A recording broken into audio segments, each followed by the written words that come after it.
It was just 2 days before the big wedding. I had been working with a couple for several months in premarital counseling. We had really built up a very good rapport. We were comfortable with each other. They had planned this sort of sizable wedding. And the wedding was to happen over the 4th of July weekend. Everything was ready. The church was ready. They were ready. But 2 days before the rehearsal, the telephone rang.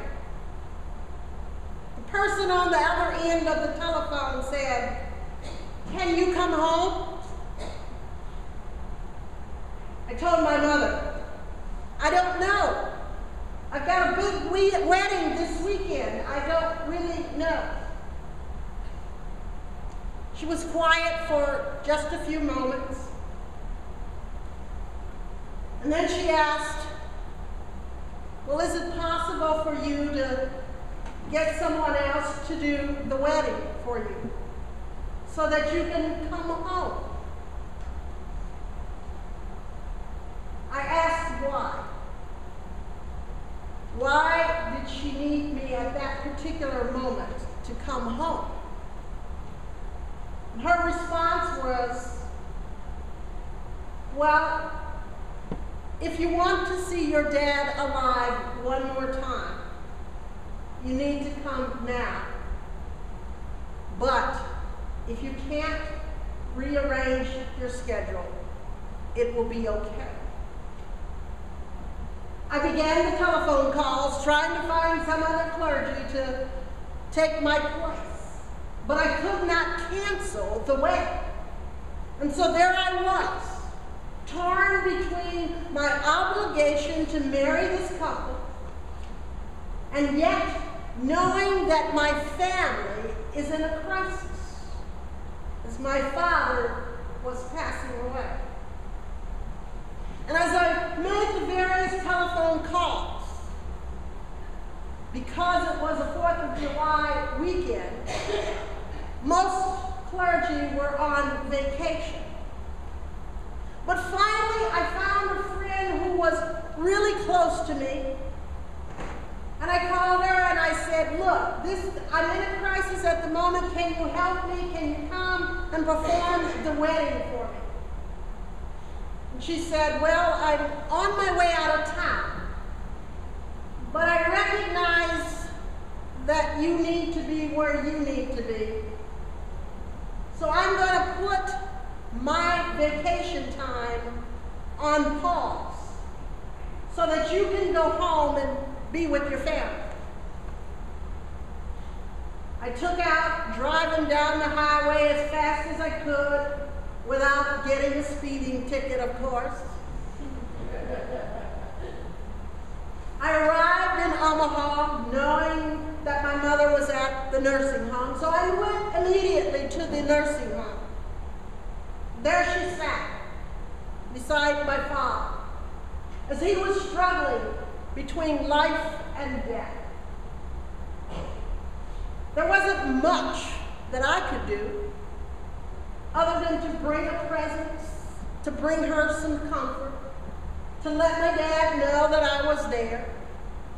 And all I could do for my dad was take those popsicle-type sponges that you see in the hospital, dip it in some water, and put it in his mouth, in his parched tongue. And he sucked it so hard as if it was like a baby who hadn't eaten in days. But that's all I could do. Sickness, illnesses, death have a way of causing our lives to go into crisis and throw us in dilemmas.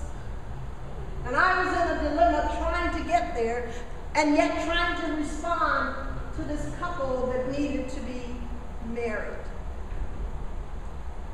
We can begin to understand the dilemma, the crisis that Mary and Martha found themselves in as they recognized their brother was not only ill, but he was ill enough to die.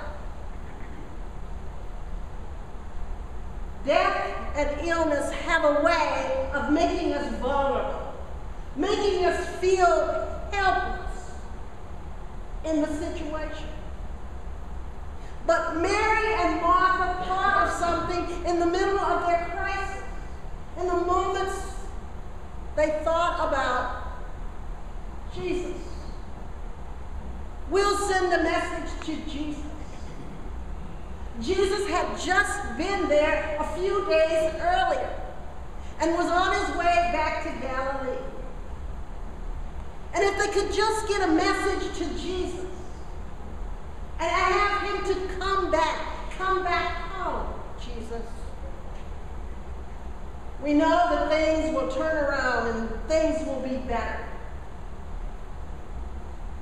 We can't really understand Mary and Martha's predicament and crisis without recognizing that in those days, in the days of Jesus, women were very vulnerable without a man in the house. They didn't own property. They were second citizens. They had no rights. So the death of Lazarus was very critical in their lives. But they knew Jesus could do something about it. We even are told, John takes the time to tell us that there was a special bond between Jesus and Mary.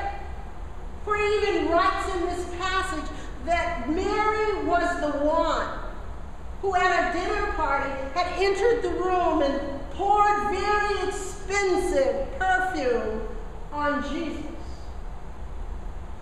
The disciples that were in the room had some trouble with that because they felt like Mary had wasted a costly perfume by pouring it on Jesus. And they could have done something else with the funds. But John is letting us know that there was a close relationship with this family. And so it was expected that Jesus would return back in the middle of their crisis and help them. John goes on to tell us that for 2 days, Jesus did not come. He waited where he was for 2 days before he decided to go back to be with Mary and Martha, to give them some support, to give them some comfort.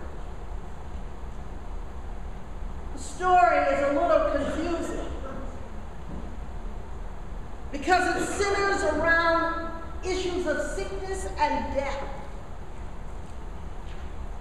Jesus had received the message, come home, come back. The one you love is dying. And yet, the question is raised, why did Jesus wait 2 days? Jesus even tells the disciples that they're going back to Bethany. They're going back to be with Lazarus and Mary and Martha. But Jesus couches it in the language that Lazarus has fallen asleep. And they misunderstand. What does Jesus mean by they have fallen asleep? And so their natural response was, well, if he's asleep and he's sick, he's going to be well. You know how the doctor always tells us, take 2 aspirin, go to bed, get some rest, and call me in the morning. I remember coming back from Egypt the second time I had gone, and I immediately became ill. And And every week I would go to the doctor and I would say to the doctor, okay, can I go back to work?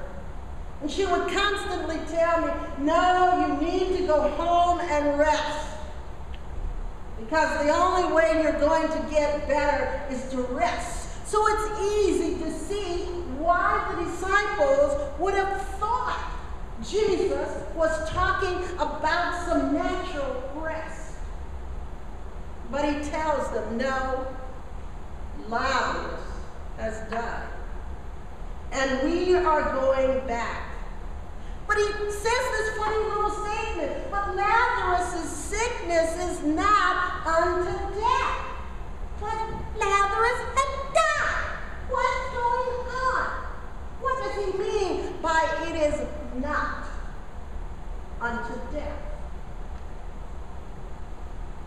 The disciples, we are told, as Jesus says we're going back to Bethany, become afraid. They become afraid because they had just been in Jerusalem, and Jerusalem was only 2 miles from Bethany.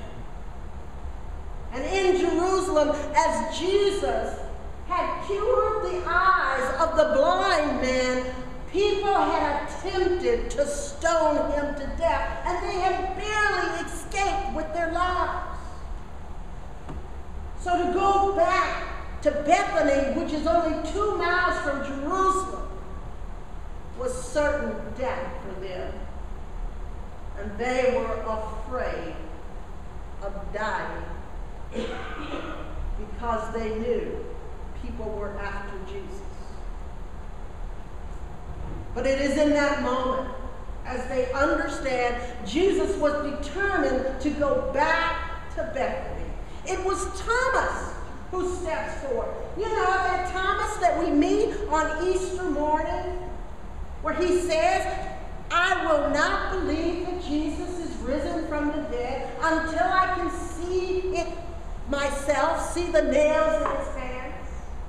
But it is Thomas in this moment and in this story that says, well, let us go back with him and die. What happened to Lazarus? This is Lazarus' story. Not go back and die with Jesus. But they go back. And as they arrive in Bethany, Jesus meets Martha outside, at the burial site, if you will. And Martha says to Jesus, if you had been here, my brother Lazarus would not have died. We all feel that way sometimes in those moments of death. If Jesus had just been here, we can interpret Martha's statement in 2 ways. Either she was very upset with Jesus for waiting so long, or this is a faith statement where she believes that even now, after Lazarus is gone, Jesus can do something about it.